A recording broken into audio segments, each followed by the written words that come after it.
Hi guys, so recently I grew my account from 0 to 10,000 followers on TikTok, and today I'm going to teach you everything I learned in the process. Now, this is something that creators gatekeep a lot, and a lot of people don't talk about it, but today I'm going to be demystifying everything. I'm literally going to be taking you behind my own account, showing you my own metrics, showing you my own analytics, so that you can learn a thing or two. And as a bonus, I'm going to tell you how you can navigate a shadow ban. If you ever get hit with a shadow ban, what you should do. So this video is going to be very valuable for you. If you're a business owner, you're a content creator, you're a creative, whatever you are, as far as you post content on TikTok, and it is important that your TikTok grows, you need this video. Let's get into it. Now, the first question that everybody asks is, what type of content do I post? What niche do I go into so that I can know the kind of content to post? And well, right now, what I can tell you is that TikTok is not as easy as it was during the lockdown when a lot of people started TikTok. TikTok reach is not as easy as it used to be. So there is only one type of content I would advise you to lean into posting. And that type of content is called relatable content. Before we go any further, you have to understand that on the other end of the screen is a human being that is also watching your content. So the first thing you have to understand is how do people come to TikTok? What mindset do people come to TikTok with, right? People come to TikTok after their day at work. People come to TikTok when they are just scrolling. So for you to get their attention, you need to post things that they can relate to. It is very, very important that you post things that they can relate to.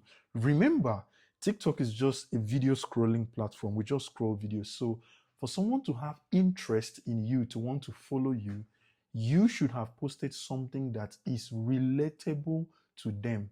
They can relate to, whatever business that you do, whatever industry that you're in, you have to find a way to make your content relatable to your audience. Okay? The second form of content I would advise you to lean into is controversial content. And controversial content is this type of content where if you disagree to something, right, that is not popular opinion, you can make a video about that, expressing your disagreement or whatever opinion you have in that direction. These are the kind of posts that spark conversations. These are the kind of posts that instigate people to make their own opinions, to share their own ideas, or to even try and convince you to see why you should change your stand on a particular opinion. So this is one kind of content that you really, really, really also want to lean into. Okay, so we have relatable content and we have controversial content. Let me give you an example of a relatable content. So let's say you sell bags, for instance, right? For you to make relatable content around your bag, you can try to create a vlog of you preparing for a certain event and then picking one of your bags that suits that occasion and including it into the vlog. You see, that makes more sense than you just putting a picture of the bag on your page and posting it as something that is available for sale. I hope that makes sense. So if people are already interested in, the process of you getting dressed for your occasion and all of that, because people love to watch other people's lives, when you get to the point where you're talking about the bag, a couple of people might spark interest. But I'm just giving you an example of a relatable content. On the other hand, an example of a controversial content, still for the bag seller, would be you talking about, let's say, the Louis V bags and how extremely expensive they are when they cost so little to make. So let's just say you're making a video about how you feel like the Louis V bags are not worth the money. Okay, and you talk about that. Definitely the Louis V fan people are going to come after you in the comments and disagree with you, but yeah, you get the point. You spark conversations, and that's how you pull traffic to your own page. Please do not skip any part of this tutorial because everything is everything, and I would feel bad that you missed out on any part of this tutorial. So with that, let's get into the next part. Like, comment, share, and saves. What do they mean? Number one, a like is a passive activity. Anybody scrolling their feed can like your content and keep it moving even without watching it, right? So you have to understand that the same way you like content is the same way other people like content. Number two, for somebody to comment on your content, it means that they either agree or disagree with your opinion or your view or whatsoever you were talking about in that piece of content, be it written or video, right? Number three is a save. Now, when somebody saves your content, two things. It's either they are saving the sound that you used so that they can revisit it, or they are saving the content because they are not at a place where they can consume the content at that time. So they save it so that they can come back to watch it later. Okay. Now, the last part is the sharing, which is what TikTok calls repost. So when someone shares or reposts your content, it means that they agree with your content, and they would like their own followers, to see that content on their own FYP as well. Now you understand the mindset behind how people consume the content that you are putting out. Okay, so this is the last one, I promise you. And after this, we are going straight into my account. So now the last one is optimizing your content for TikTok SEO. Now, TikTok likes it when you're speaking about a particular topic. For instance, sleep paralysis. For instance, hedonic adaptation. For instance, something that just happened, a recent social event that just happened. If you see searches like this, when TikTok highlights searches like this, that's how TikTok knows that, okay, this content is for this particular topic, and they immediately add that search, that blue search thing at the top of that content, and you know that, oh, that's for that content. So how does TikTok identify this content? Number one, if you want to put text at the top of your video, ensure that that keyword is included. Also mention that keyword in the video as many times as possible. Remember, TikTok can read captions, so obviously TikTok can hear what you are saying in the video. Okay, so now the next thing is, when 4, 5, 6, 7 people make comments on your post and include that particular word, immediately TikTok is able to figure out that, okay, this content is about this particular topic. I hope that makes some sense. Okay, so you could see people talking about surgery or brain surgery, for instance, and the next thing you see the search is brain surgery. And the amazing thing with TikTok is that it progressively adjusts the search. It doesn't just fixate on one keyword. It progressively adjusts the search. If it feels like it missed it the first time, it's going to adjust it progressively. So when you are making content, you want to optimize it for TikTok SEO. Let's get into my account. Okay, so guys, I know that this is the part of the video that everybody is excited to see. So this is the first post I'm going to be talking about, right? So for this particular post, I was talking about sleep paralysis, and this post exclusively gave me over 1,000 followers. I'll show that on the screen. Now, two things made this post a success. Number one is relatability, and number two is TikTok SEO optimization. Sleep paralysis is something that a lot of people can actually relate to, or a lot of people experience it, okay? Very broad. And my own experience is also something that a lot of people can relate to, because most people actually have similar experiences when it comes to sleep paralysis, okay? So if you go through this post, if you check the stats, you can see that I think it had over 600 views, and then it had like 4,000 saves, and like, I cannot remember the number of shares, but you see it right here on the screen. So remember, I said a like is a passive activity, a comment is agreeing or disagreeing, and I will put some comments on the screen for you to see. And then a save is somebody that wants to come see it later, and reposting just means that they agree to what you're posting and they want other people to see it, or they want their audience to see it. So the second part is the TikTok SEO optimization. Now, when it comes to the TikTok search optimization, first thing you want to do is you want to include that word in your post, which in this case, the title was My Worst Sleep Paralysis Experience. And then if you go through the slide, I mentioned sleep paralysis a couple of times. Now, here's what I want to tell you. I did not get up to 10 comments before TikTok categorized that post immediately under sleep paralysis. And I'll show you what I mean. I'll show you.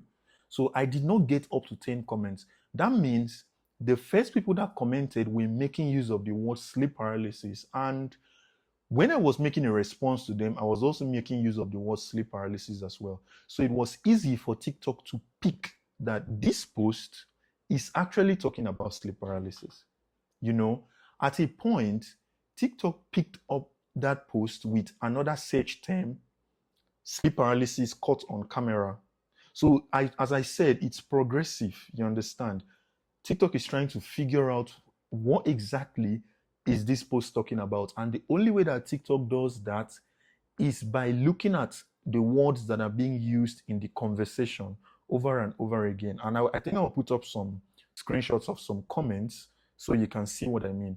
Now, the moment that TikTok categorizes your content under a particular search term, it is most likely going to blow that content up, except that content on its own does not have general appeal. Now, you have to understand, it's not all content that relates to a broad audience, you understand? But except that content does not have general appeal, then it won't blow it up to a wide audience. But if it does, it will definitely blow it up to a wide audience. So I hope you learned something on this one. Go over to the next one. Okay, so now this is the second post.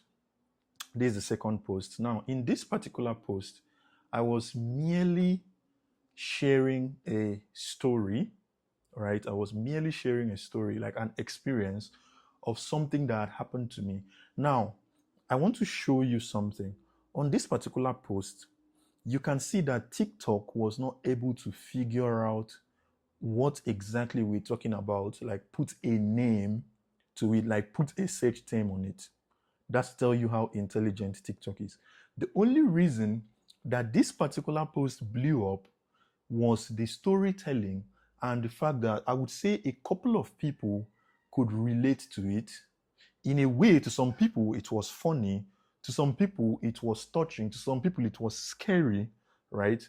So we had a lot of saves. We had a lot of shares. I had a lot of comments on that post.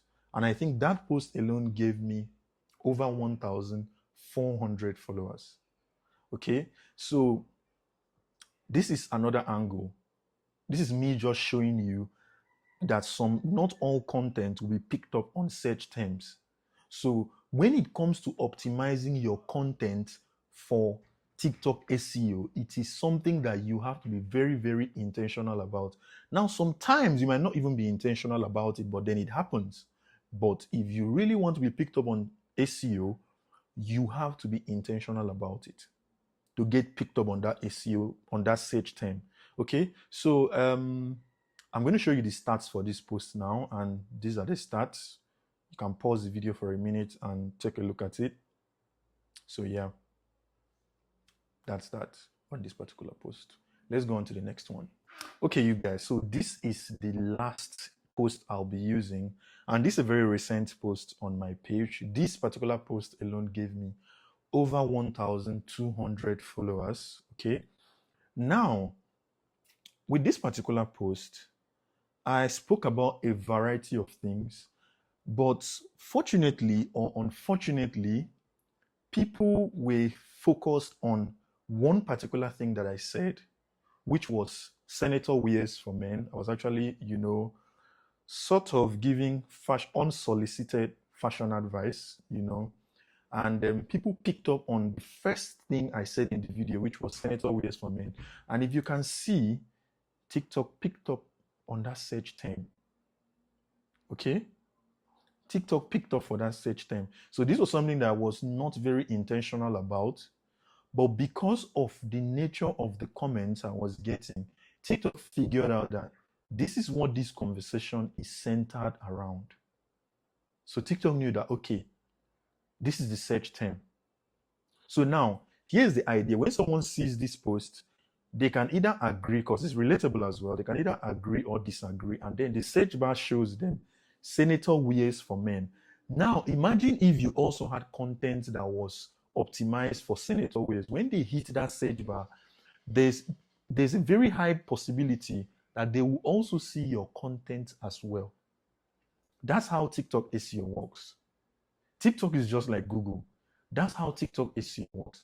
So I'm going to put the stats that I had up for this post and the search queries, so you can pause the video now and take a look at it. And yeah, that's that for this particular post.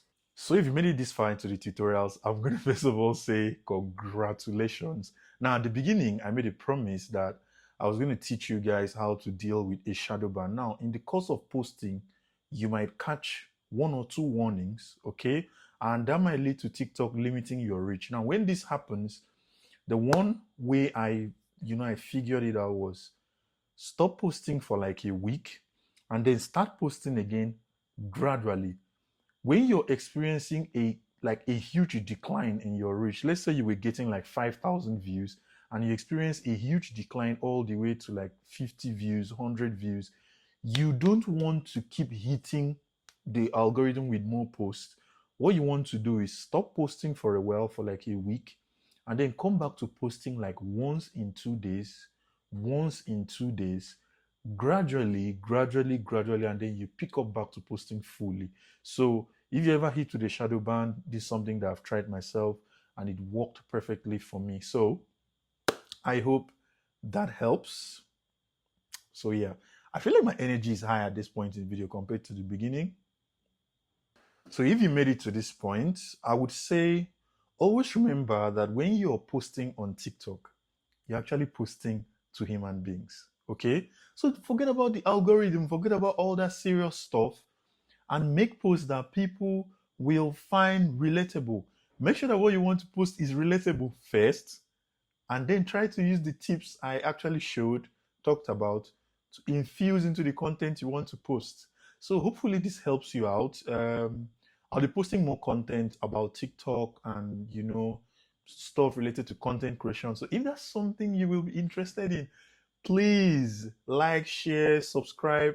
I will love to see you again. And I mean, if this helps you, if you have any questions, feel free to ask your questions in the comment section, and I will see you in my next video.